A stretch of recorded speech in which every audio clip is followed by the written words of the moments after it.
Jemaat dipersilakan untuk berdiri.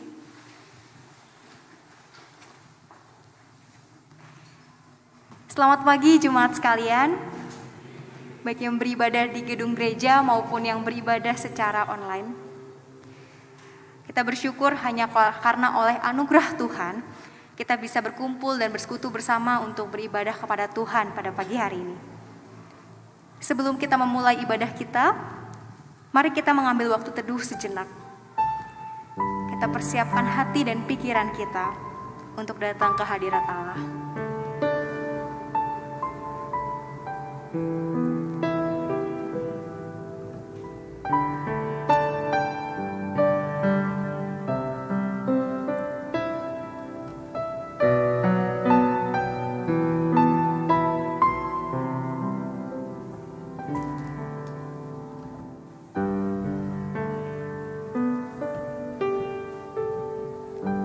Jemaat sekalian, kasih Allah begitu besar bagi setiap kita. Kita yang dahulu tidak layak menghadap Allah, kini telah dilayakkan dan disucikan untuk menghadap tahta kasih karunia-Nya. Oleh karena itu, mari kita bersama-sama memuji Allah, sebab Ia adalah Allah yang layak menerima segala pujian, pengagungan, dan sembah kita. Kita pujikan, layak dipuji, disembah.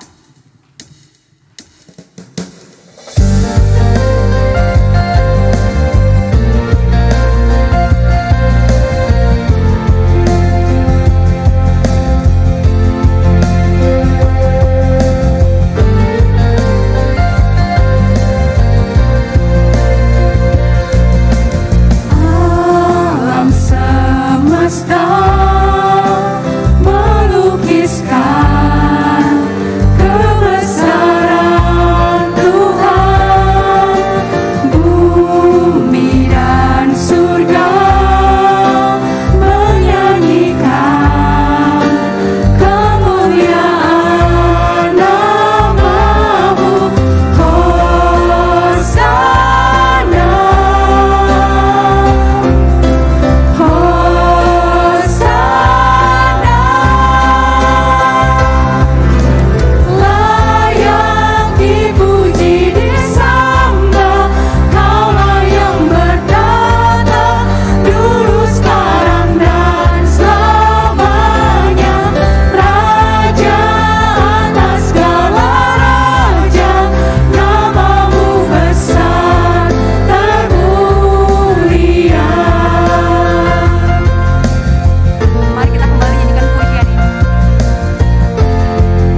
kita ialah di dalam nama Tuhan yang menciptakan langit dan bumi dan yang tetap setia memelihara umatnya untuk selama-lamanya. Turunlah atas kita sekalian anugerah dan damai sejahtera dari Allah Bapa dan Tuhan kita Yesus Kristus, serta di dalam persekutuan dengan Roh Kudus. Pemazmur mengungkapkan sukacitanya ketika ia memuji Allah dalam Mazmur 147 ayat yang pertama.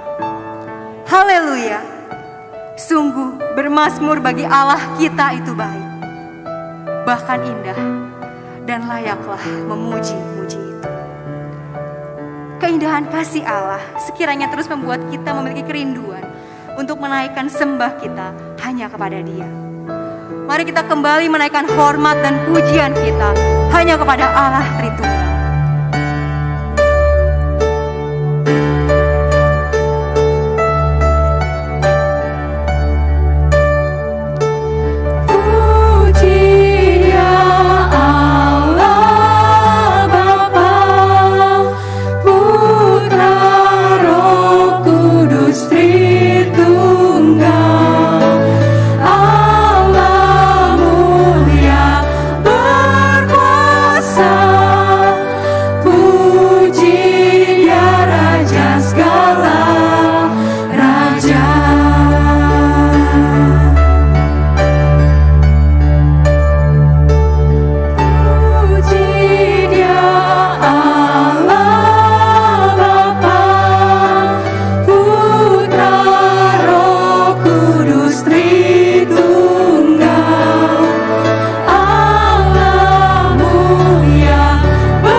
Galatia 5 ayat yang ke-17 berbunyi demikian. Sebab keinginan daging berlawanan dengan keinginan roh, dan keinginan roh berlawanan dengan keinginan daging. Karena keduanya bertentangan, sehingga kamu setiap kali tidak melakukan apa yang kamu kehendaki. Jemaat sekalian, Allah begitu mengasihi kita. Ia rela memberikan putra tunggalnya Yesus Kristus, agar kita bisa selamat dari hukuman maut. Namun seringkali kita membalas kasih Allah itu dengan pikiran, perkataan, dan perbuatan kita yang justru mendukakan hati Allah. Kita gagal menjalani hidup yang berkenan di hadapannya dan justru lebih memilih hal-hal dunia yang fana. Kita justru lebih tunduk pada keinginan diri sendiri daripada keinginan roh. Saat ini mari kita datang kepada Allah. Dengan penuh kerendahan hati, mari kita mengakui setiap dosa dan pelanggaran yang telah kita lakukan. Doa pengakuan dosa akan dipimpin oleh Evangelis Teddy Ho. Mari jemaat sekalian kita masuk di dalam doa pengakuan dosa yang akan menolong kita untuk memahami keberadaan diri kita yang harus bergantung kepada Allah. Ya Tuhan, di hari Minggu ini kami rindu. Kedatangan kami ke tempat ini adalah untuk memberikan persembahan hidup kami. Kami boleh menyampaikan penyembahan kami kepada Tuhan yang berkenan. Kami rindu Tuhan ketika kami boleh dipanggil untuk memuji-muji nama Tuhan. Kami boleh merayakannya di dalam ibadah pada pagi hari ini bersama-sama dengan seluruh jemaat. Ketika dari hari Senin, hari Sabtu, kami sudah menjalankan ibadah kami di dalam keseharian kami. Maka waktunya di hari Minggu ini kami boleh merayakan bagaimana Tuhan yang telah menolong kami, Tuhan yang telah menyelamatkan kami, yang boleh kami puja dan kami sembah Tuhan. Dan kami berdoa Tuhan, sekiranya ketika kami datang ke tempat ini, kami masih mengalami satu pergumulan yang berat. Kami masih mengalami distraksi untuk menyembah Tuhan oleh karena hal-hal yang mungkin membuat kami tidak bisa konsentrasi. Maka kami berdoa memohon kiranya kelemahan-kelemahan kami tersebut boleh dikuatkan oleh Tuhan. Kami rindu Tuhan, ibadah penyembahan pada pagi hari ini sungguh boleh menjadi ibadah yang berkenan kepada Tuhan. Maka biarlah Tuhanlah yang boleh selidiki hati kami yang paling dalam, supaya kami mendengarkan firman Tuhan. Kami boleh mendapatkan berkat dari Tuhan. Kami boleh mendapatkan kekuatan dari Tuhan. Ketika kami memuji Tuhan, Tuhan boleh disenangkan oleh puji-pujian yang kami naikkan. Kami serahkan ibadah ini Tuhan dari awal sampai kepada akhirnya hanya di dalam nama Tuhan Yesus Kristus. Amin. Mari jemaat, saya undang untuk bangkit berdiri. Saya akan membacakan berita anugerah dari Kolose 2 ayat ke-6. Firman Tuhan berkata, "Kamu telah menerima Kristus Yesus Tuhan kita. Karena itu hendaklah hidupmu tetap di dalam Dia." Amin. Jemaat sekalian, kita sungguh bersyukur memiliki Allah yang luar biasa. Kita memiliki Allah yang begitu mengasihi kita. Dia adalah Allah yang berkuasa dari dulu, sekarang, sampai selama-lamanya. Kasih-Nya begitu besar dan ajaib bagi setiap kita. Saat ini mari kita kembali menaikkan pujian dan pengagungan kita kepada Allah. Sebab Dia adalah Allah yang ajaib dalam hidup kita.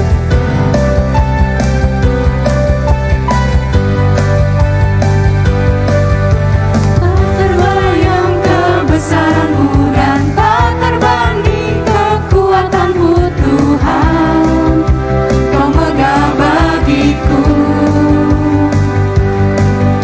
Segenap jiwa dan pengharapan telah Ku serahkan untuk rencana-Mu Tuhan.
Jemaat sekalian, jika kita kembali melihat hari-hari yang telah berlalu, mungkin kita pernah mengalami masa-masa yang sulit.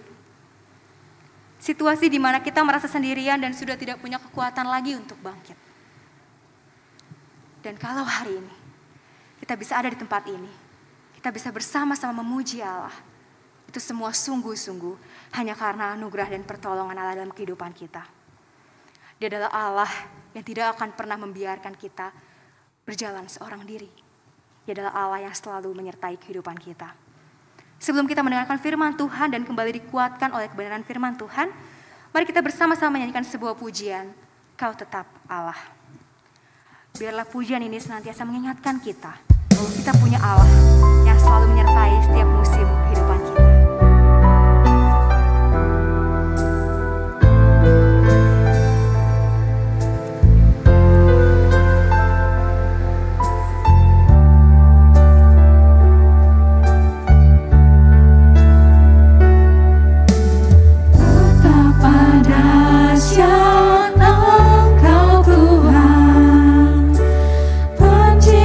Segala yang ada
Saudara, mari sekali lagi kita datang kepada Tuhan. Kita mau berdoa, memohon biarlah Roh Kudus boleh mencerahkan hati dan pikiran kita di dalam pemberitaan firman Tuhan. Bapa di dalam surga, kami datang kepadamu. Kami rindu pada bagian ibadah hari ini, kami boleh memfokuskan diri kami, mengkonsentrasikan hati dan pikiran kami untuk mendengarkan firman. Dan kami berdoa biarlah Roh Kudus boleh meneliti hati kami, boleh membukakan hati dan pikiran kami, mencerahkan mata iman kami untuk terus memandang kepada Tuhan. Ketika kami mendengarkan setiap firman Tuhan yang didengar, itu firman Tuhan boleh menguatkan kami, boleh menopang kami, memberikan kami pengharapan, dan membuat kami terus bertumbuh menjadi seorang murid Tuhan. Kami serahkan waktu kami serahkan tempat ini ke dalam kasih dan kuasa Tuhan. Di dalam nama Tuhan Yesus Kristus kami berdoa, amin. Jemaat dipersilakan untuk duduk. Shalom jemaat sekalian. Ya, puji Tuhan untuk kekuatan, kesehatan yang Tuhan berikan kepada kita hari ini, sehingga kita boleh didorong oleh Tuhan, kita bisa mampu untuk datang beribadah kepada Tuhan bersama-sama. Sebagai bagian dari rangkaian Minggu Sengsara, pemberitaan firman Tuhan pada pagi hari ini akan diselaraskan dengan tema yang berkaitan dengan kematian dan kebangkitan Yesus, yaitu dari Yohanes pasal 11 ayat 1 sampai 44. Ayatnya memang cukup panjang, tetapi akan saya penggal satu adegan yang tidak akan saya bacakan. Saya akan membacakan buat kita semua. Bapak Ibu sekalian, silahkan membuka Alkitabnya masing-masing, kemudian memperhatikan dan membacanya bersama-sama di dalam hati, dan saya akan membacakannya secara bersuara. Yohanes pasal 11 ayat 1 sampai ke 44. Ada seorang yang sedang sakit namanya Lazarus. Ia tinggal di Betania, kampung Maria dan adiknya Marta. Maria ialah perempuan yang pernah meminyaki kaki Tuhan dengan minyak mur dan menyekanya dengan rambutnya. Bagian ini bisa kita baca nanti di pasal 12. Dan Lazarus yang sakit itu adalah saudaranya. Kedua perempuan itu mengirim kabar kepada Yesus, Tuhan, dia yang kau kasihi sakit. Ketika Yesus mendengar kabar itu, ia berkata penyakit itu tidak akan membawa kematian, tetapi akan menyatakan kemuliaan Allah. Sebab oleh penyakit itu anak Allah akan dimuliakan. Yesus memang mengasihi Marta dan kakaknya dan Lazarus. Namun setelah didengarnya bahwa Lazarus sakit, ia sengaja tinggal 2 hari lagi di tempat di mana ia berada. Tetapi sesudah itu ia berkata kepada murid-muridnya, mari kita kembali ke Yudea. Murid-murid itu berkata kepadanya, Rabi, baru-baru ini orang-orang Yahudi mencoba melempari engkau. Masih maukah engkau kembali ke sana? Jawab Yesus, bukankah ada 12 jam dalam satu hari? Siapa yang berjalan pada siang hari kakinya tidak terantuk, karena ia melihat terang dunia ini. Tetapi jikalau seorang berjalan pada malam hari, kakinya terantuk, karena terang tidak ada di dalam dirinya. Demikianlah perkataannya, dan sesudah itu ia berkata kepada mereka, Lazarus, saudara kita telah tertidur. Tetapi aku pergi ke sana untuk membangunkan dia dari tidurnya. Maka kata murid-murid itu kepadanya, Tuhan, jikalau ia tertidur, ia akan sembuh. Tapi maksud Yesus ialah tertidur dalam arti mati. Sedangkan sangka mereka, Yesus berkata tentang tertidur dalam arti biasa. Karena itu Yesus berkata dengan terus terang, Lazarus sudah mati. Tetapi syukurlah aku tidak hadir pada waktu itu, sebab demikian lebih baik bagimu, supaya kamu dapat belajar percaya. Marilah kita pergi sekarang kepadanya. Lalu Thomas yang disebut Didimus berkata kepada teman-temannya, yaitu murid-murid yang lain, marilah kita pergi juga untuk mati bersama-sama dengan dia. Ayat 17, maka ketika Yesus tiba, didapatinya Lazarus telah 4 hari berbaring di dalam kubur. Betania terletak dekat Yerusalem, kira-kira 2 mil jauhnya atau 1 hari perjalanan, kalau jalan kaki ya. Di situ banyak orang Yahudi telah datang kepada Marta dan Maria untuk menghibur mereka berhubung dengan kematian saudaranya. Ketika Marta mendengar bahwa Yesus datang, ia pergi mendapatkannya, tetapi Maria tinggal di rumah. Maka kata Marta kepada Yesus, Tuhan, sekiranya engkau ada di sini, saudaraku pasti tidak mati. Tetapi sekarang pun aku tahu bahwa Allah akan memberikan kepadamu segala sesuatu yang engkau minta kepadanya. Kata Yesus kepada Marta, saudaramu akan bangkit. Kata Marta kepadanya, aku tahu bahwa ia akan bangkit pada waktu orang-orang pada akhir zaman. Kemudian yang menjadi tekanan dari berita firman Tuhan hari ini itu dari Yohanes 11 ayat 25-26. Kata jawab Yesus, akulah kebangkitan dan hidup. Barang siapa percaya kepadaku, ia akan hidup walaupun ia sudah mati. Dan setiap orang yang hidup dan yang percaya kepadaku tidak akan mati selama-lamanya. Percayakah engkau akan hal ini? Jawab Marta, ya Tuhan, aku percaya bahwa engkaulah Mesias, anak Allah, dia yang akan datang ke dalam dunia. Mari, nah sekarang kita loncat ke ayat 38. Jadi bagian Yesus menangis itu kita lewati, kita masuk ke di bagian di mana Yesus sudah tiba di kubur Lazarus, yaitu di pasal 11 ayat 38. Dikatakan, maka masgyulah pula hati Yesus. Di sini terjemahannya adalah marah, maka marahlah hati Yesus. Lalu ia pergi ke kubur itu. Kubur itu adalah sebuah gua yang ditutup dengan batu. Kata Yesus, angkat batu itu. Marta, saudara orang yang meninggal itu berkata kepadanya, Tuhan, ia sudah berbau, sebab sudah 4 hari ia mati. Jawab Yesus, bukankah sudah kukatakan kepadamu, jikalau engkau percaya, engkau akan melihat kemuliaan Allah. Maka mereka mengangkat batu itu, lalu Yesus menengadah ke atas dan berkata, Bapa, aku mengucap syukur kepadamu, karena engkau telah mendengarkan aku. Aku tahu bahwa engkau selalu mendengarkan aku, tetapi oleh karena orang banyak yang berdiri di sini mengelilingi aku mengatakannya supaya mereka percaya bahwa engkaulah yang telah mengutus aku. Dan sesudah berkata demikian, berserulah ia dengan suara keras, Lazarus, marilah keluar. Orang yang telah mati itu datang keluar, kaki dan tangannya masih terikat dengan kain kapan, dan mukanya tertutup dengan kain peluh. Kata Yesus kepada mereka, bukalah kain-kain itu, dan biarkan ia pergi. Saudara, sedemikian jauh pembacaan firman Tuhan buat kita sekalian. Saudara-saudara, sewaktu pertama kali COVID-19 melanda Indonesia, saya waktu itu karena masih kuliah, saya berharap penyebaran bisa terkendali. Sehingga proses kehidupan kita tidak terganggu tuh. Setidaknya kita bisa masih melakukan aktivitas. Kita masih bisa melakukan aktivitas kehidupan kita. Tetapi kenyataan berbicara, penyebaran COVID-19 bukan terkendali, justru semakin masif penyebarannya. Dari yang saya pikir paling cuma 1 bulan, 3 bulan, 1 tahun.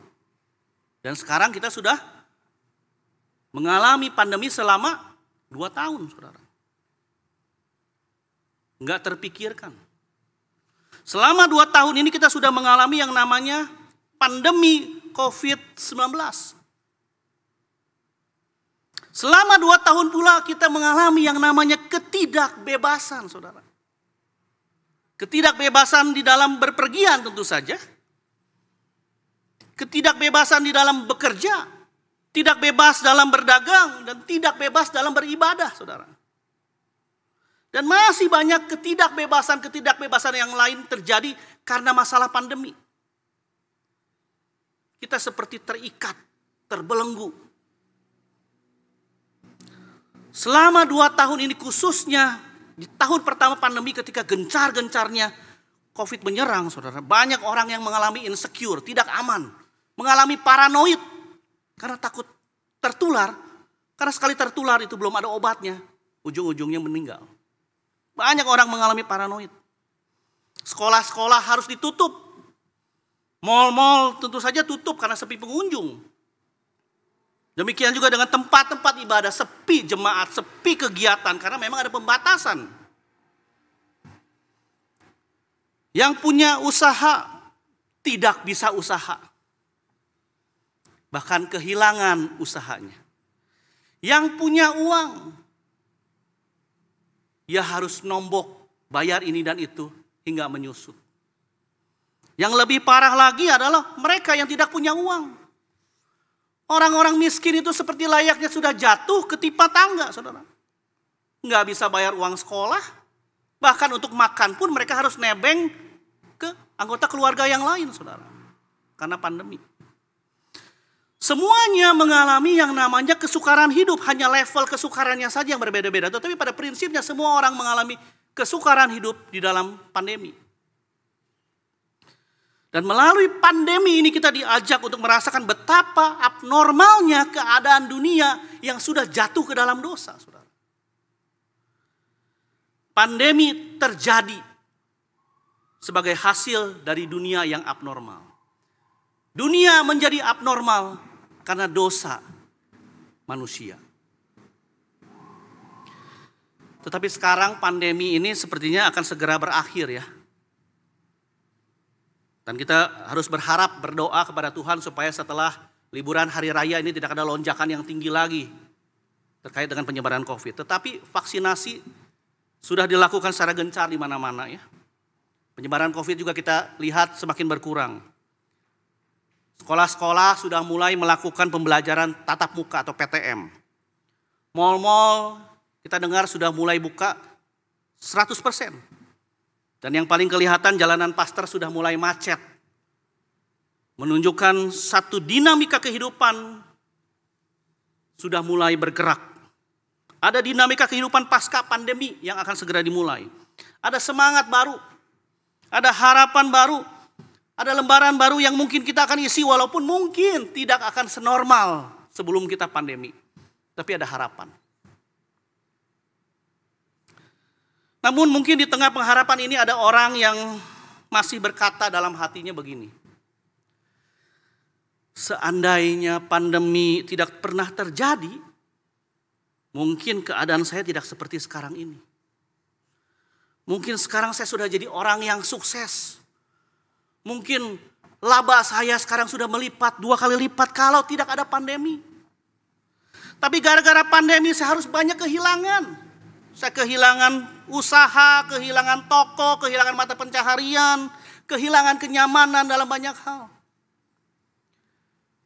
Sekiranya Tuhan waktu itu berkuasa menghentikan penyebaran COVID-19 mungkin.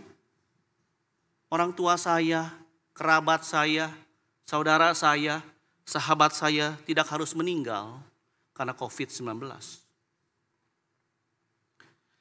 Saudara, di dalam sebuah tragedi yang hebat seperti pandemi yang menghantam kita saat ini, tidak sedikit orang yang memendam curiga seakan-akan Allah tidak menyertai mereka. Di tengah penderitaan, godaan yang paling sering dialami oleh seorang anak Tuhan adalah kita digoda untuk mempertanyakan kasih dan kuasa Tuhan dalam hidup kita. Kalau Tuhan itu berkuasa, kalau Tuhan mengasihi umatnya, mengapa Tuhan biarkan umatnya menderita? Kalau Tuhan memang peduli, mengapa Tuhan tidak bertindak? Mempertanyakan Tuhan adalah respon yang seringkali terlontarkan sewaktu manusia mengalami masalah dan penderitaan. Itulah sifat manusia. Nah saudara, respon yang sama juga itulah yang dilontarkan oleh Marta dan Maria kepada Yesus sewaktu saudara mereka Lazarus itu meninggal. Mereka berkata kepada Yesus tentang hal yang sama. Keduanya mengatakan hal yang sama. Marta di Yohanes 11 ayat 21 berkata, Tuhan, sekiranya Engkau ada di sini Tuhan, saudaraku pasti tidak mati. Demikian juga dengan Maria. Di ayat berikutnya, di ayat 32 juga mengatakan hal yang persis sama. Tuhan, sekiranya Engkau ada di sini, saudaraku pasti tidak mati. Saudara, walaupun tidak disampaikan secara eksplisit kalau Marta dan Maria itu meragukan Yesus, tetapi perkataan mereka mengindikasikan kalau mereka sedang mempertanyakan kasih dan kuasa Tuhan di dalam hidup mereka. Di satu sisi mereka percaya kalau Yesus punya kuasa menyembuhkan Lazarus, maka mereka berkatakan, kalau Engkau ada di sini pasti tidak mati. Itu menunjukkan bahwa Marta dan Maria percaya Yesus punya kuasa. Tetapi masalahnya mereka meyakininya secara parsial. Atau dengan cara yang tidak tepat, imannya baru setengah. Mereka hanya percaya kepada Yesus di dalam level jasmania. Di satu sisi bagi Marta dan Maria apa yang terjadi merupakan ironi yang tragis. Karena menurut mereka, Yesus yang dahulu-dahulu pernah menyembuhkan orang-orang sakit, yang sebenarnya mampu menolong mereka, tetapi kenapa harus menunda kedatangannya?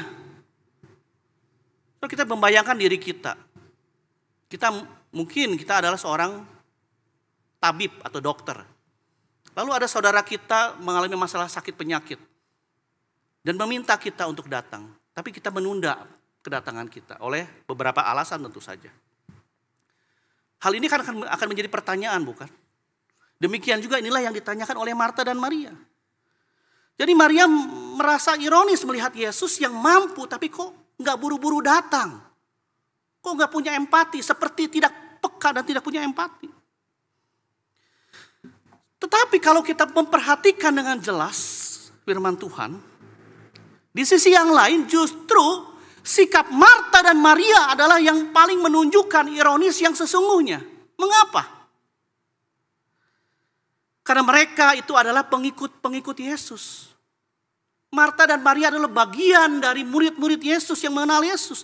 Dan sebagai murid-murid Yesus mereka tidak percaya, seakan-akan mereka tidak percaya kalau Yesus sebenarnya mampu menyembuhkan dari jarak jauh. Benar gak?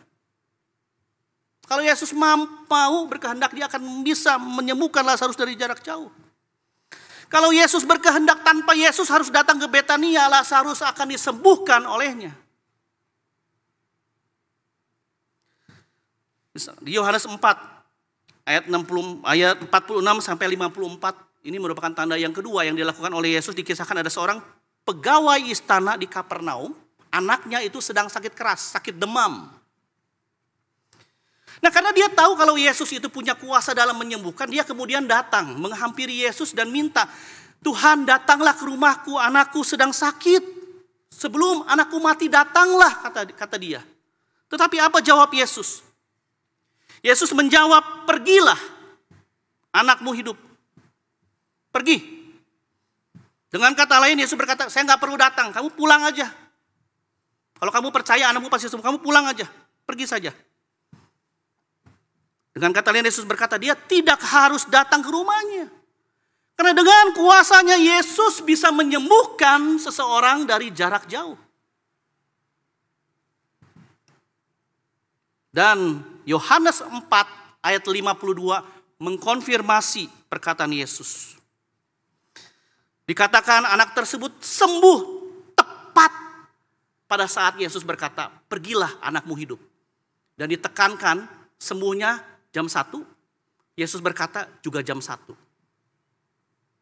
Artinya Yesus itu punya kuasa.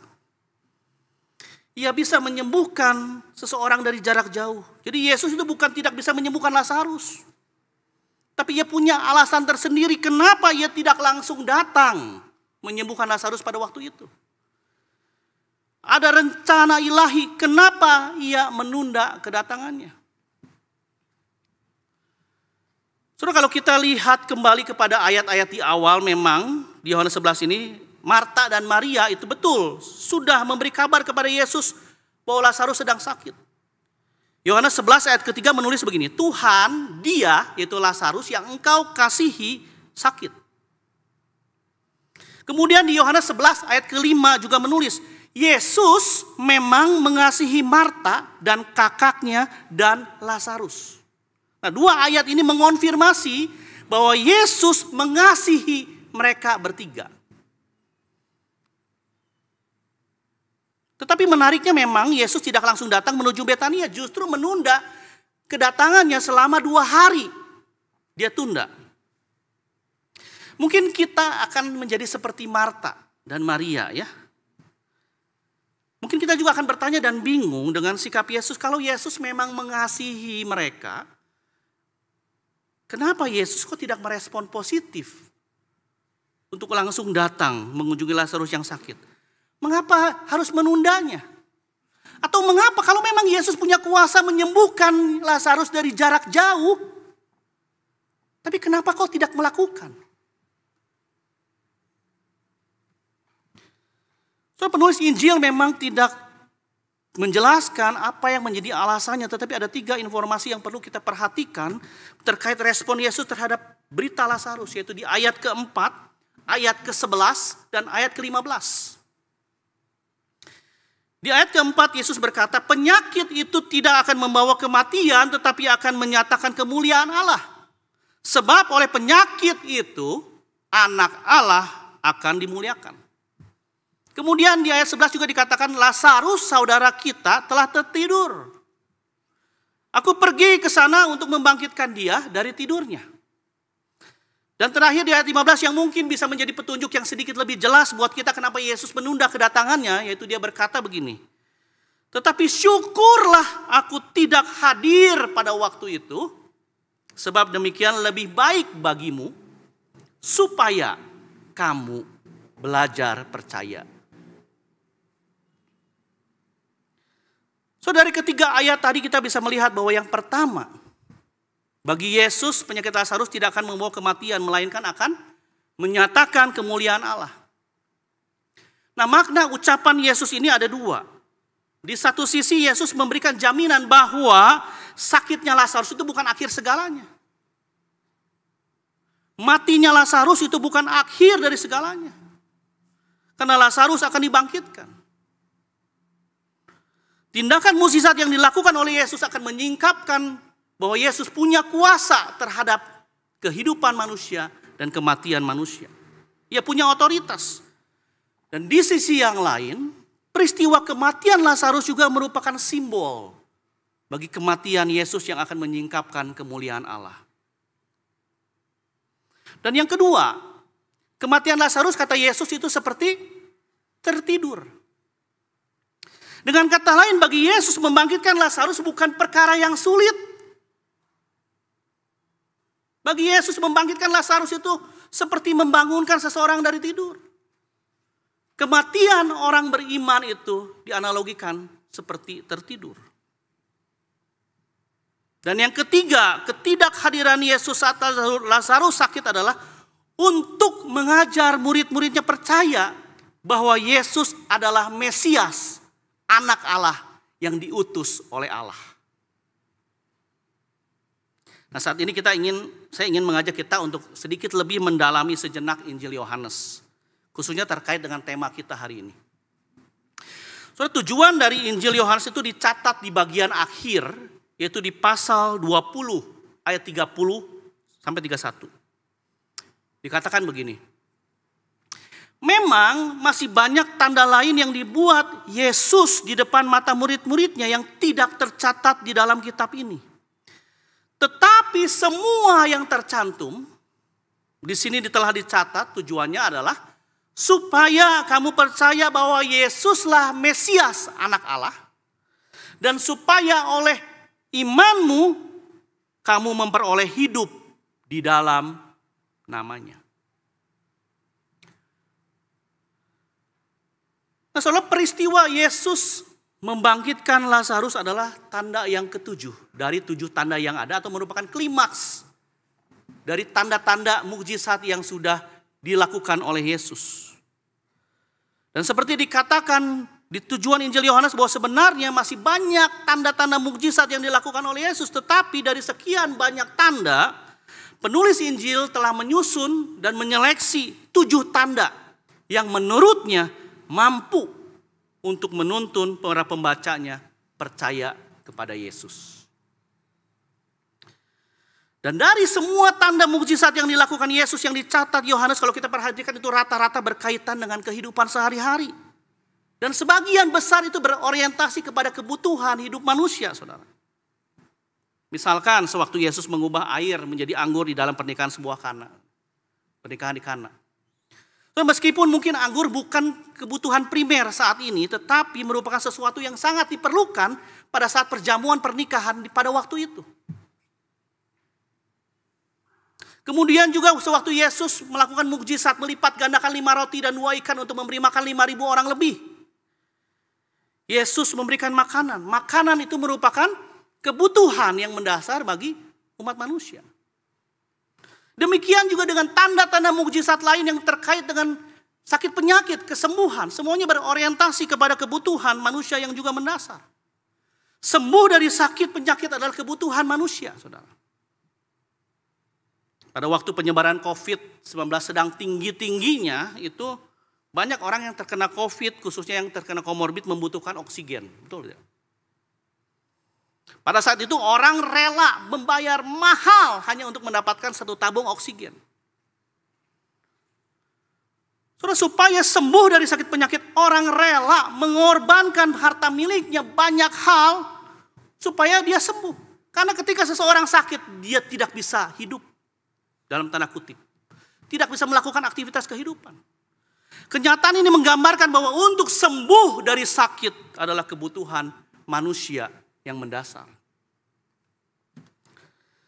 Dan menarik sekali kalau kita perhatikan, dari 7 tanda mukjizat yang dilakukan Yesus yang berkaitan dengan kehidupan manusia, 3 atau mungkin 4 itu berkaitan dengan kesembuhan dari sakit penyakit, saudara.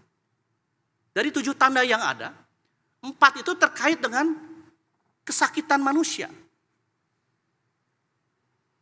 Bahkan kalau saudara juga perhatikan, saudara, mukjizat kesembuhan yang dilakukan Yesus itu bersifat progresif atau memuncak. Ya, yang pertama dikatakan Yesus menyembuhkan seorang anak yang sakit demam. Orang yang sakit demam itu kan periodenya pendek, benar nggak? Kemudian dilanjutkan lagi Yesus menyembuhkan seorang yang sudah sakit lumpuh. Dikatakan 38 tahun lumpuh, bayangkan. Setengah hidupnya dirasakan dengan kelumpuhan. Kemudian Yesus juga menyembuhkan seorang yang buta sejak lahir. Saudara bayangkan, buta sejak lahir. Kalau tidak disembuhkan oleh Yesus, dia seumur hidup buta. Dan buta sejak lahir adalah sebuah penyakit yang belum bisa disembuhkan. Yesus bisa menyembuhkan orang yang buta sejak lahir, menunjukkan bahwa dia adalah terang yang sesungguhnya. Dan klimaksnya, Yesus membangkitkan orang yang sudah mati. Orang mati berarti apa? Sudah gak ada harapan kan? Sakit masih bisa disembuhkan. Mati udah gak ada harapan. Tetapi Yesus memberikan pengharapan. Memuncak. Jadi tanda-tanda yang dilakukan Yesus itu bersifat memuncak. Yesus melakukan tanda mukjizat yang paling ultimat dalam hidup manusia, yaitu membangkitkan Lazarus yang sudah 4 hari ada di dalam kubur. Jadi sebagaimana Allah, Yesus memberikan kehidupan bagi seseorang yang sudah mati. Sebuah karya yang hanya bisa dilakukan oleh Allah. Saudara, sebagaimana tujuan Injil Yohanes, tanda-tanda mukjizat yang dilakukan oleh Yesus juga bersifat kristologis dan juga berfungsi soteriologis. Apa maksudnya, saudara? Bersifat kristologis maksudnya adalah tanda-tanda mukjizat seperti pelipat gandaan 5 roti dan 2 ikan, penyembuhan orang buta sejak lahir, dan kebangkitan Lazarus, ataupun tanda-tanda lainnya digunakan oleh penulis Injil untuk mempertunjukkan, mendemonstrasikan, mempresentasikan bahwa Yesus itu adalah Mesias. Bahwa Yesus itu adalah Allah. Karena hanya Allah lah yang sanggup melakukan mukjizat-mukjizat seperti demikian. Berfungsi soteriologis maksudnya adalah tanda-tanda mukjizat tersebut bertujuan untuk menyelamatkan. Bertujuan untuk menggugah orang-orang percaya datang kepada Allah karena tanda-tanda tersebut. Jadi keterlambatan Yesus itu bukan karena dia tidak mengasihi Lazarus atau Marta dan Maria. Melainkan supaya murid-murid termasuk Marta dan Maria belajar untuk percaya kepada Yesus. Yesus itu adalah Mesias. Dia adalah Kristus yang akan menyelamatkan umat manusia. Bahkan kalau bicara tentang mengasihi, Yesus melakukan hal yang jauh melampaui yang dipikirkan Marta dan Maria. Karena kali ini dia bukan hendak menyembuhkan orang yang sakit. Tapi untuk hal tersebut, orang yang mati pun karena kasihnya yang besar, dia bangkitkan. Yesus membangkitkan Lazarus dari kematian yang merupakan musuh terbesar manusia. Banyak orang menghindari yang namanya kematian. Tapi Yesus mengalahkan kematian. Oleh sebab itu Yesus berkata kepada Maria, saudaramu akan bangkit. Tetapi Marta menjawab begini. Aku tahu bahwa ia akan bangkit pada waktu orang-orang bangkit pada akhir zaman. Aku tahu Lazarus nanti akan bangkit akhir zaman. Nah, di dalam Injil Yohanes kata tahu itu sinonim dengan percaya sebenarnya. Tetapi masalahnya respon Marta sekali lagi menunjukkan bahwa meskipun ia percaya kepada perkataan Yesus, tetapi imannya belum ditunjukkan, belum diarahkan seutuhnya kepada pribadi Yesus. Nah, ini yang jadi masalah. Mengapa? Karena Marta masih belum klik dengan maksud Yesus. Marta menduga Yesus sedang berbicara tentang ajaran tradisi Yahudi yang mengajarkan tentang kebangkitan orang mati di akhir zaman. Pada saat itu, pemahaman bahwa orang mati akan dibangkitkan di akhir zaman adalah sesuatu yang umum. Dengan kata lain, Marta tahu bahwa Lazarus akan dibangkitkan, tetapi nanti, bukan sekarang, nanti. Aku tahu Tuhan, nanti. Seorang murid, walaupun tahu tapi belum benar-benar terarahkan kepada Yesus. Sedangkan maksud Yesus padahal adalah bukan nanti, tetapi saat ini juga, kata Yesus, aku akan membangkitkan Lazarus. Nah, oleh sebab itu Yesus kemudian menuntun Marta dari konsep kebangkitan yang bersifat eskatologi futuris itu kepada konsep eskatologi yang terwujud saat itu juga di dalam pribadi Yesus. Maka ia berkata, akulah kebangkitan dan hidup. Barang siapa percaya kepadaku, ia akan hidup walaupun ia sudah mati. Dan setiap orang yang hidup dan yang percaya kepadaku tidak akan mati untuk selama-lamanya. Pertama, Yesus berkata, aku adalah kebangkitan. Artinya siapapun yang percaya kepada Yesus, meskipun nanti ia akan masuk ke liang kubur atau melalui proses kremasi, ia akan memperoleh hidup yang kekal. Dengan kata lain, kalau seorang percaya kepada Yesus kemudian dia harus meninggal karena sakit penyakit secara fisik, tapi ia akan tetap hidup secara rohani. Dan hidup yang dimaksud adalah hidup yang diberikan oleh Roh Kudus ketika kita mengalami kelahiran yang baru. Kita menjadi ciptaan yang baru. Yang kedua, Yesus juga berkata, aku adalah hidup. Artinya siapapun yang menerima karunia hidup kekal melalui percaya kepada Yesus, ia tidak akan pernah mengalami yang namanya kematian rohani. Ia akan mengalami kematian fisik, ya, tapi ia tidak akan mengalami kematian rohani. Dengan kata lain, seorang yang percaya kepada Yesus akan hidup bersama-sama dengan Allah. Bukankah Yesus pun sudah berkata kepada salah satu penjahat yang disalib di sebelahnya, pada saat ini juga kamu akan bersama-sama dengan aku, kata Yesus. Saudara, sebagaimana Yesus bertanya kepada Marta, ia juga bertanya kepada kita. Percayakah saudara akan hal ini? Percayakah saudara bahwa di dalam Yesus kita akan memperoleh hidup yang kekal? Yang artinya walaupun suatu kali kita akan mengalami yang namanya kematian, kita akan dibangkitkan oleh Yesus untuk menjalani hidup yang kekal bersama-sama dengan Tuhan untuk selama-lamanya. Percayakah saudara sewaktu saudara percaya kepada Yesus yang adalah kebangkitan dan hidup, di saat itu juga saudara sudah mendapatkan jaminan bahwa saudara tidak akan pernah mengalami kematian yang kekal.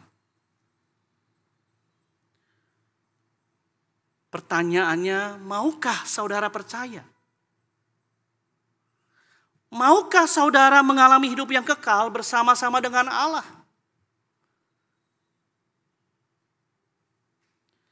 Nah, saudara, untuk membuktikan klaimnya, Yesus kemudian berangkat ke tempat di mana Lazarus dikubur. Di sana ia meminta orang-orang untuk mengangkat atau memindahkan batu yang menutupi kubur Lazarus. Tetapi untuk kesekian kalinya iman Marta seakan-akan belum beranjak lebih jauh. Ia berkata kepada Yesus, Tuhan, ia sudah berbau. Sebab sudah 4 hari ia mati. Dengan kata lain, Marta seakan-akan berkata, Tuhan, engkau serius mau membangkitkan Lazarus? Dia sudah mati 4 hari loh. Saudara, mungkin ketika kita membaca kisah ini kita greget sama Marta. Tapi bukankah Marta juga itu merefleksikan kita yang kadang hari ini percaya, besok kurang percaya. Besoknya lagi percaya, Besoknya lagi tidak percaya. Seakan-akan kita punya iman yang labil, tidak stabil. Dan inilah Marta, saudara. Dia adalah murid Yesus. Kalau murid Yesus yang waktu itu bisa melihat Yesus saja bisa seperti itu, ya kita tidak boleh sombong bahwa kita tidak akan jatuh seperti itu, saudara. Firman Tuhan mengingatkan kita harus punya iman yang terarah kepada pribadi Yesus. Marta mempertanyakan kembali, Lazarus itu sudah mati 4 hari. So, Yohanes 11 ayat 17 sebelumnya sudah ditekankan. Waktu Yesus tiba dikatakan oleh firman Tuhan, Lazarus telah 4 hari berbaring di dalam kubur. Nah sekarang saudara, tadi saya ingin mengajak kita untuk menghitung mundur nih ya. Seandainya Yesus waktu itu, waktu mendengar kabar bahwa Lazarus sakit kemudian langsung membesuk Lazarus tepat di hari yang mendapatkan kabar dari Marta dan Maria, sebenarnya Lazarus itu kemungkinan memang sudah meninggal. Karena perjalanan dari Betania atau dari tempat Yesus ke Betania atau bolak-balik itu memerlukan waktu 1 hari penuh. Jadi sebenarnya Yesus datang tidak datang pada hari itu, Lazarus memang sudah meninggal, saudara. Jadi sebenarnya Yesus menunda kedatangannya bukan untuk membiarkan Lazarus mati. Karena datang atau tidak datang pada waktu itu, Lazarus akan meninggal. Tetapi ia menunda kedatangannya tujuannya adalah untuk memperkuat tanda mukjizat yang akan dilakukan oleh Yesus. Sebab kalau Yesus datang sebelum 3 hari kemudian membangkitkan Lazarus sebelum lewat 3 hari juga, maka akan ada banyak orang Yahudi yang meragukan kuasa Yesus. Kenapa? Karena di dalam tradisi Yahudi, roh dari orang-orang yang meninggal itu kalau di dalam waktu 3 hari itu dikatakan masih melayang-layang di sekitar jasadnya. Jadi kalau Lazarus bangkit dalam waktu masih 3 hari, akan ada banyak orang yang kemudian berkata, ya iyalah orang rohnya masih ada kok. Pasti dia balik lagi. Oleh sebab itulah Yesus menunda kedatangannya supaya orang banyak mengetahui bahwa Lazarus memang sudah mati. Benar-benar mati karena sudah lewat dari 3 hari. Sudah ke 4 hari. Pasti mati. Dan sewaktu Yesus berseru kemudian, Lazarus marilah keluar. Yesus sedang menyamakan dirinya dengan Allah pencipta yang berkuasa memberikan kehidupan. Saudara. Jadilah terang. Dia adalah firman yang memberikan kehidupan. Dan saya duga semua orang yang menyaksikan Yesus membangkitkan Lazarus pada waktu itu akan terdiam sejenak. Dan mengingat perkataan Yesus yang menyamakan dirinya dengan Allah di Yohanes 5 ayat 28 dan 29. Yesus berkata, janganlah kamu heran akan hal itu. Sebab saatnya akan tiba bahwa semua orang yang ada di dalam kuburan akan mendengar suaranya. Dan mereka yang telah berbuat baik akan keluar dan bangkit untuk hidup yang kekal. Tetapi mereka yang tidak berbuat jahat akan bangkit untuk dihukum. Yesus berkata semua orang akan mendengarkan panggilannya dalam kuburan.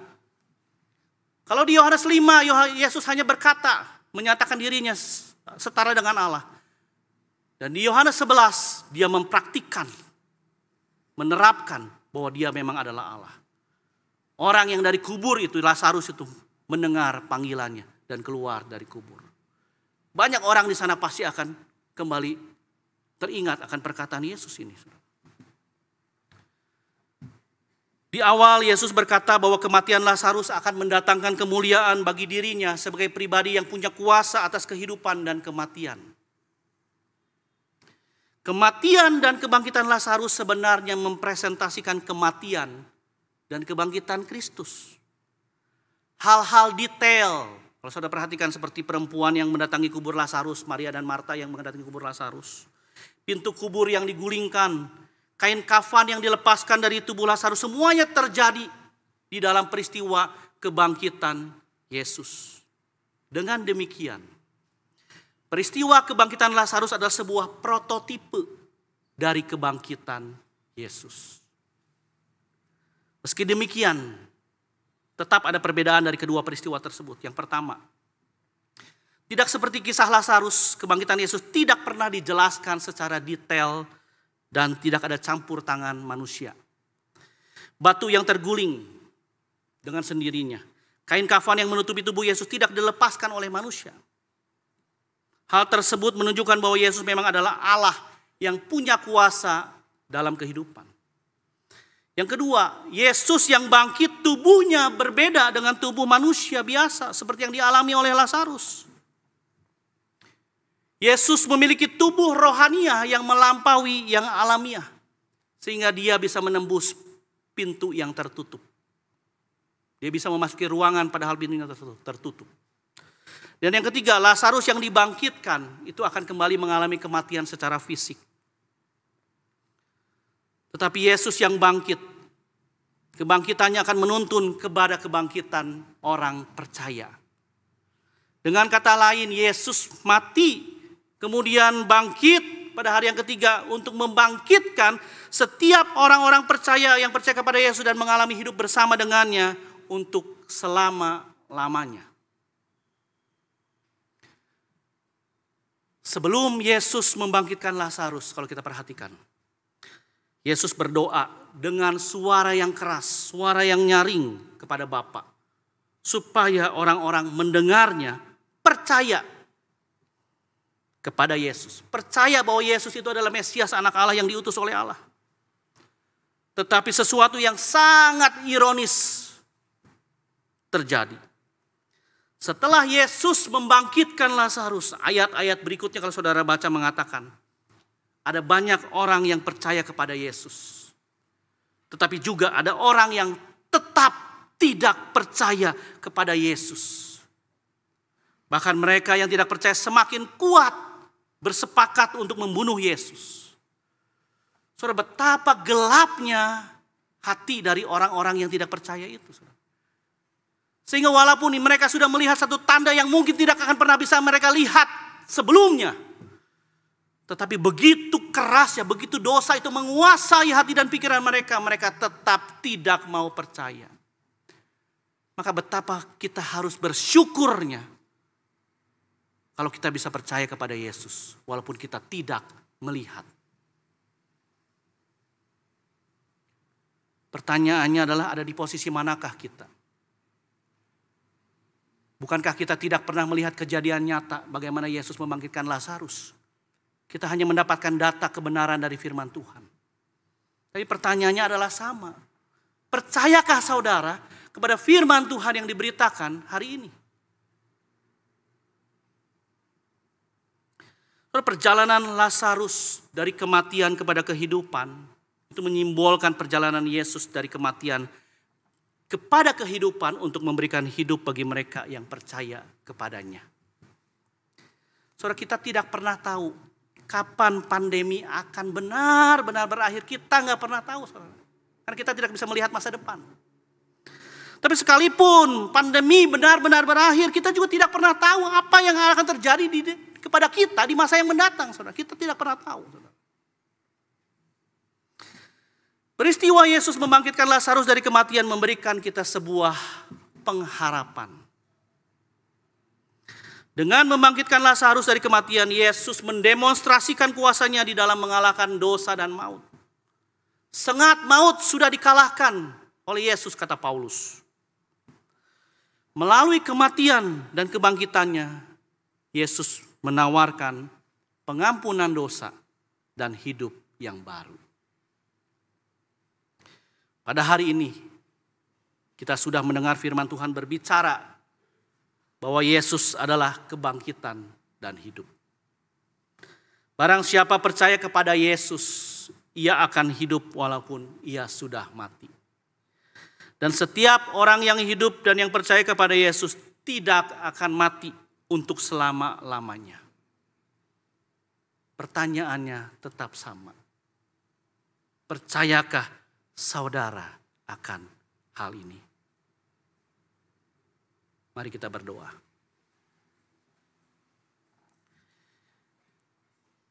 Ya Tuhan,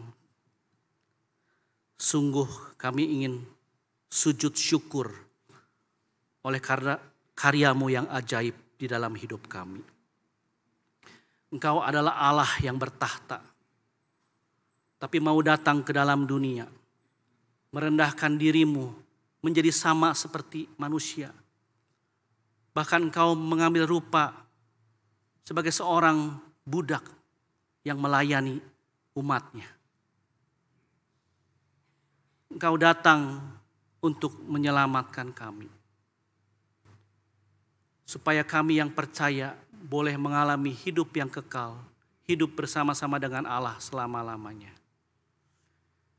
Kiranya firman Tuhan yang boleh kami dengar saat ini boleh menolong kami supaya kami boleh terus bertumbuh di dalam keyakinan iman kami kepada Engkau. Bahkan jauh lebih dari itu, kami juga boleh menjadi saksi-saksi Tuhan, memberitakan betapa hebatnya Tuhan, betapa berkuasanya Tuhan dalam kehidupan kami. Sehingga ketika orang mendengar kesaksian kami, mereka percaya bahwa Engkau adalah Allah dan mereka boleh mengalami keselamatan. Tetapi terlebih dahulu Tuhan, kiranya Engkau membenahi hati dan pikiran kami yang masih punya keraguan kepada Engkau. Supaya kami terlebih dahulu boleh terus punya iman. Kepercayaan kami bukan kepercayaan yang setengah, tetapi kepercayaan yang total kepada Tuhan. Bahwa Engkau adalah Allah yang berkuasa atas hidup kami. Inilah doa kami kepadamu ya Tuhan. Di dalam nama Tuhan Yesus Kristus kami berdoa dan kami bersyukur. Amin. Untuk waktu dan tempat saya kembalikan kepada liturgis.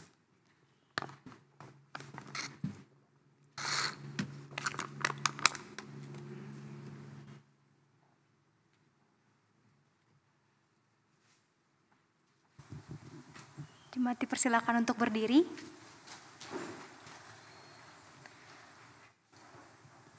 Bersama dengan gereja di sepanjang abad dan tempat, mari kita bersatu hati mengikrarkan pengakuan iman kita kepada Allah Tritunggal melalui pengakuan iman rasuli. Aku percaya kepada Allah, Bapa yang Maha Kuasa, Khalik langit dan bumi, dan kepada Yesus Kristus, Anaknya yang tunggal Tuhan kita, yang dikandung dari Roh Kudus, lahir dari anak darah Maria, yang menderita sengsara di bawah pemerintahan Pontius Pilatus, disalibkan, mati dan dikuburkan, turun ke dalam kerajaan maut.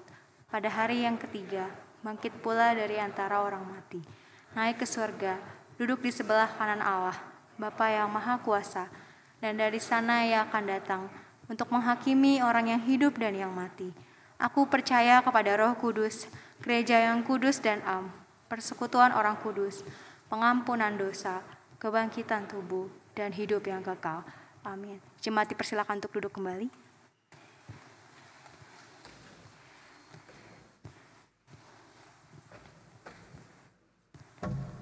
Jemaat sekalian, sebagai bentuk ucapan syukur kita atas kasih dan anugerah Allah, mari saat ini kita memberikan persembahan kepada Allah. Persembahan dapat dimasukkan dalam amplop yang telah tersedia di kursi Bapak Ibu Saudara sekalian, atau juga dapat diberikan melalui scan QR Code yang tertera di belakang amplop persembahan. Untuk Bapak Ibu yang mengikuti secara online, bisa juga memberikannya melalui QR Code yang tertera di layar. Sembari persembahan dijalankan, mari kita menaikkan pujian Kunaikan Syukurku.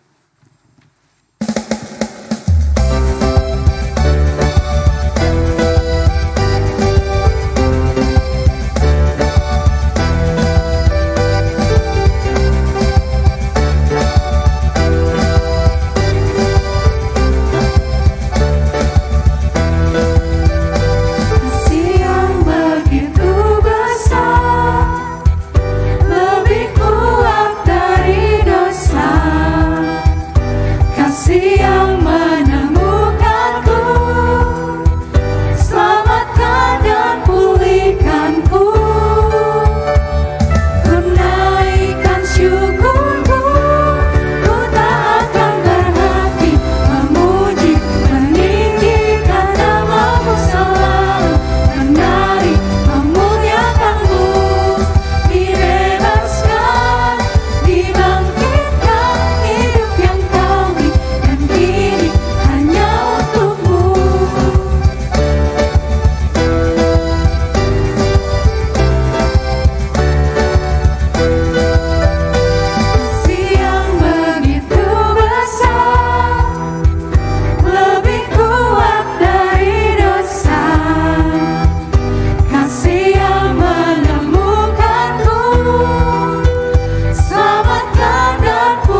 Bapa di dalam surga, terima kasih atas kasih dan penyertaan-Mu yang tidak pernah berkesudahan dalam kehidupan kami. Terima kasih untuk anugerah keselamatan yang telah Engkau berikan kepada setiap kami melalui pengorbanan anak-Mu Yesus Kristus. Kami mengucap syukur jikalau hari ini kami boleh mempersembahkan sedikit dari apa yang telah Engkau percayakan kepada kami. Berikanlah hikmat kepada setiap pihak yang akan mengelola persembahan ini, sehingga dapat dipakai untuk memperluas pekerjaan Tuhan di tempat ini, dan melaluinya nama Tuhan semakin dipermuliakan. Biarlah melalui persembahan ini, kami juga terus diingatkan bahwa kami hanyalah pengelola sebagian dari apa yang sudah Engkau percayakan, dan Engkau, Tuhan, Engkau adalah pemilik dari segalanya. Kami serahkan kehidupan kami sepenuhnya hanya ke dalam tangan-Mu. Kiranya Roh Kudus terus menolong kami untuk taat dan setia kepada-Mu. Dalam nama Tuhan Yesus kami telah berdoa. Amin. Jemaat sekalian, mari saat ini kita berdoa untuk gereja-gereja di seluruh dunia yang sedang mempersiapkan ibadah Jumat Agung dan Paskah di minggu ini. Kita berdoa memohon perlindungan Tuhan untuk setiap ibadah yang akan dilangsungkan. Kita berdoa juga untuk pemberitaan firman Tuhan yang akan diwartakan. Biarlah firman Tuhan yang akan diwartakan bisa menggugah banyak orang untuk datang percaya kepada Yesus. Mari kita bersama-sama bersatu hati berdoa. Ya Tuhan, kami serahkan ya Tuhan untuk beribadah. Ya Tuhan yang akan terus menolong ya Tuhan. Dia juga jangan diserahkan ya Tuhan yang akan melaksanakan Jumat Agung dan Paskah. Tuhan yang akan hanya menolong. Nyertai Tuhan yang kiranya akan memampukan. Kiranya Tuhan yang terus setiap apapun yang telah mereka persiapkan ya Tuhan, biarlah setiap jemaat yang akan hadir boleh kembali merasakan, boleh kembali diingatkan akan kasih setia Tuhan, kembali diingatkan dan mengalami perjumpaan dengan Tuhan ya Tuhan lewat momen Jumat Agung dan Paskah ini ya Tuhan. Biarlah mereka kembali ya Tuhan bersatu hati ya Tuhan. Itu serunya Tuhan.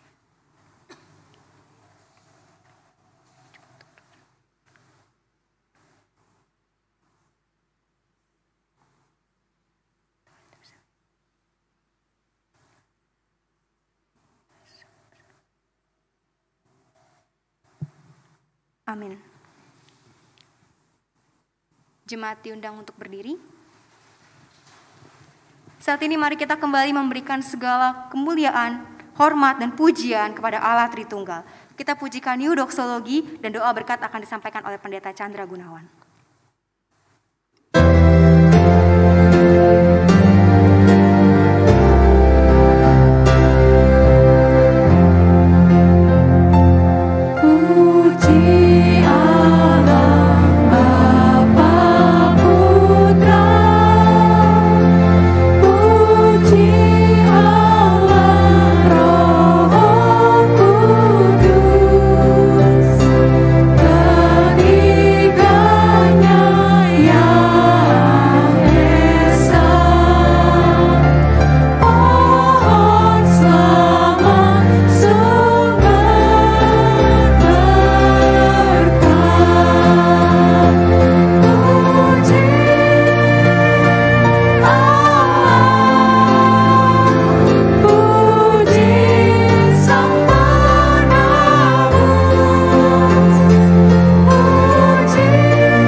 Dan hiduplah dalam iman setiap saat, setiap waktu, dan terimalah berkat Tuhan.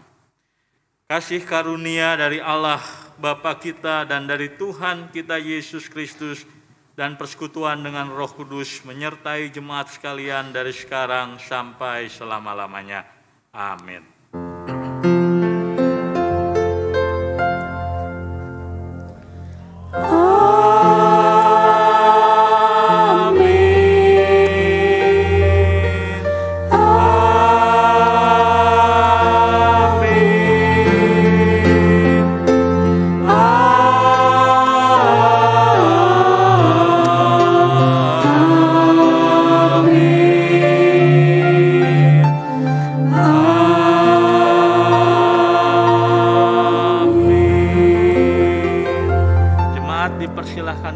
Silakan ambil waktu bersaat teduh mengucap syukur kepada Tuhan.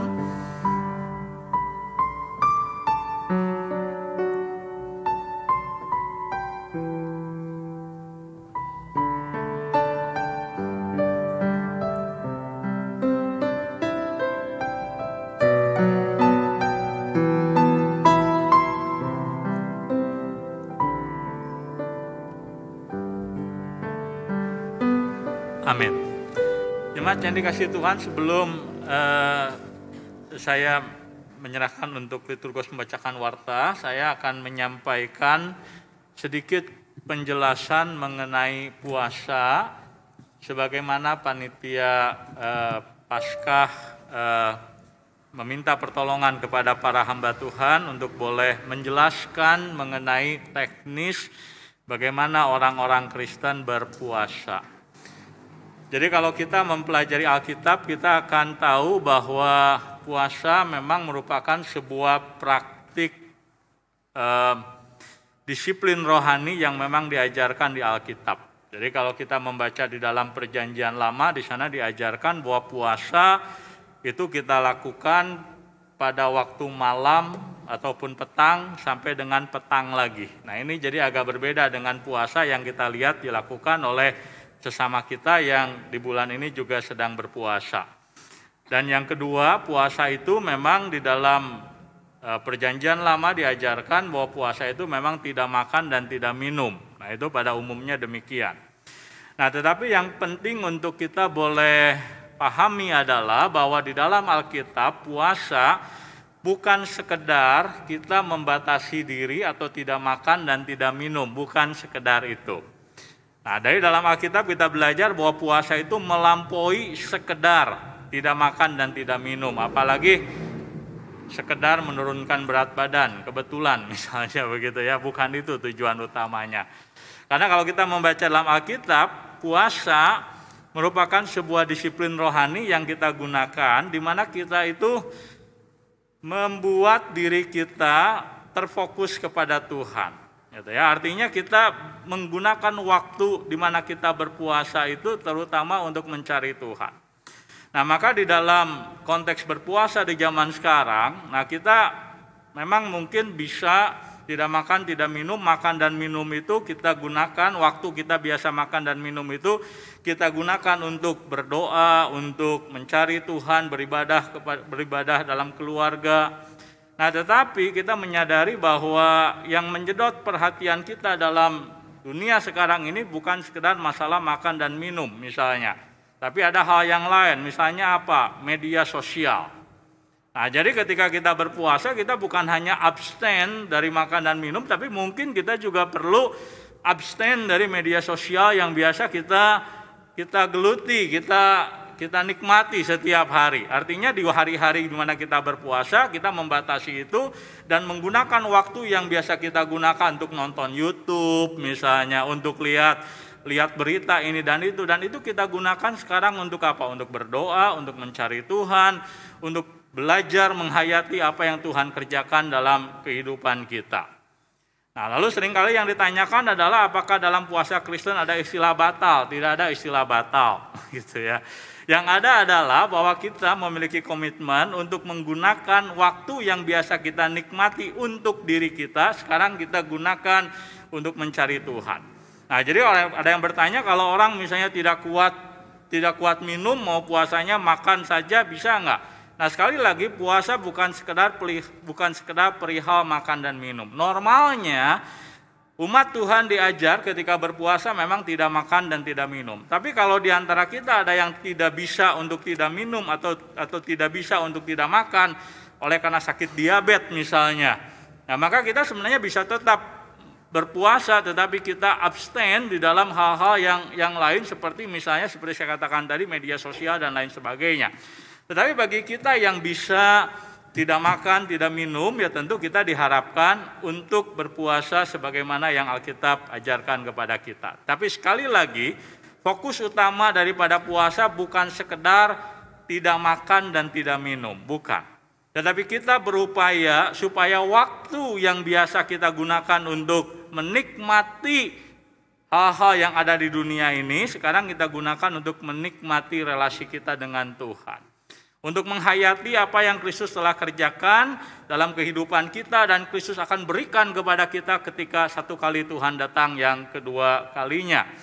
Nah, jadi jemaat sekalian dihimbau mulai hari Kamis malam kita sudah akan memulai puasa. Awali puasa kita dengan barangkali ibadah dalam keluarga, berdoa pribadi ataupun membangun relasi dengan Tuhan. Dan kita mengakhiri masa puasa kita pada Jumat Agung ketika petang hari. Mereka yang tidak kuat tidak minum silahkan jemaat sekalian minum, tidak makan. Atau mereka yang kuat tidak makan dan tidak minum silahkan tidak makan dan tidak minum. Dari mereka yang barangkali oleh karena satu lain hal butuh makan obat sehingga harus makan dan lain sebagainya, barangkali tetap bisa makan dan minum tetapi dibatasi, supaya waktu yang biasa kita gunakan untuk menikmati hari-hari kita sekarang kita gunakan untuk Tuhan. Itu saja yang saya sampaikan mengenai prinsip dasar daripada puasa dalam terang iman Kristen. Kiranya kita boleh bersama-sama menikmati pertumbuhan rohani dalam disiplin puasa yang akan kita selenggarakan pada hari Jumat Agung mendatang. Tuhan memberkati. Bapak Ibu Saudara sekalian, saya akan menyampaikan beberapa pengumuman masih berkaitan dengan Jumat Agung dan Paskah. Ada video dan poster yang ditampilkan.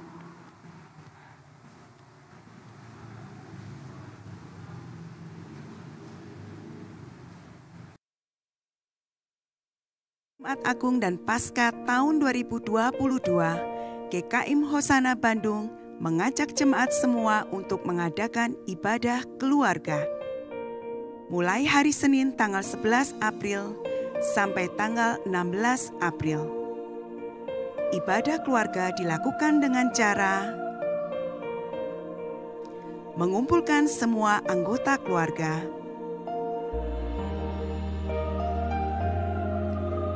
membaca ayat ajakan beribadah,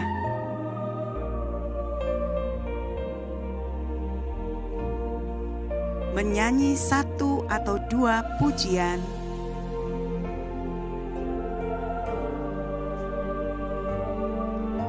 berdoa,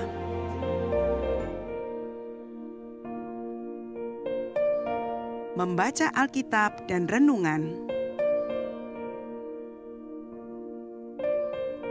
berdoa syafaat.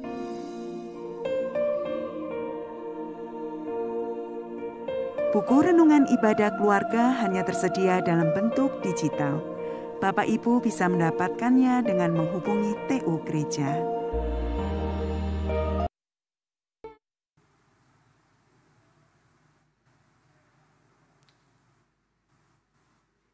Ada di mana-mana. Dunia dipenuhi dengan penderitaan dan kesusahan hidup. Adakah harapan bagi manusia? Adakah jalan keluar bagi manusia untuk bebas dari kegelapan dosa? Adakah jalan untuk manusia hidup dalam terang, dalam kasih, dan pengharapan di dunia ini? Temukan jawabannya dalam rangkaian Jumat Agung dan Paskah GKIM Hosana Bandung, The Amazing Love in the Death of Christ. Jumat 15 April 2022, pukul 7 pagi onsite dan 9.30 onsite dan online. Kebaktian ini menggunakan liturgi Tenebrae, sebuah liturgi kuno yang menghadirkan suasana gelap dan muram, yang tercermin melalui musik, keheningan, pembacaan kitab suci, maupun pemadaman lilin. dengan pembicara Pendeta Chandra Gunawan. Dan hadirilah kebaktian Paskah tanggal 17 April 2022 pukul 7 pagi onsite dan 9.30 onsite dan online. The Amazing Love in the Resurrection of Christ dengan pembicara Pendeta Emeritus Anthony Nathan. Dan hadirilah kebaktian Paskah cabang Cium Beluit The Amazing Love in the Resurrection of Christ tanggal 17 April pukul 9 pagi onsite dengan pembicara Evangelis Tidy Ho. Mari kita beribadah bersama-sama mengenang akan kebesaran cinta kasih Allah yang membebaskan manusia dari kegelapan dosa. Bapak Ibu diingatkan kembali bahwa dalam ibadah Jumat Agung nanti akan ada perjamuan kudus. Lalu bagi Bapak Ibu yang memiliki anak sekolah minggu gitu ya, bisa mengikuti juga ibadah Paskah anak pada hari Minggu 17 April 2022 pukul 4 sore, onsite maupun online dengan tema Yesus benar-benar bangkit. Lalu selanjutnya, kelas STUJK. Kelas STUJK online berikutnya akan hadir dengan tema Teologi dan Problema Kaum Milenial pada hari Kamis tanggal 21 dan 28 April 2022 dengan pengajar Pendeta William Onggo Wijaya. STUJK akan dimulai pukul 7 malam. Bagi Bapak Ibu yang ingin ikut, link pendaftaran Zoom atau registrasi dapat dilihat di layar. Link YouTube akan dibagikan di WA Group 5 menit sebelum STUJK dimulai, yaitu pada pukul 6:55 sore waktu Indonesia Barat. Sekian pengumuman dari saya. Selamat hari Minggu, Tuhan Yesus memberkati.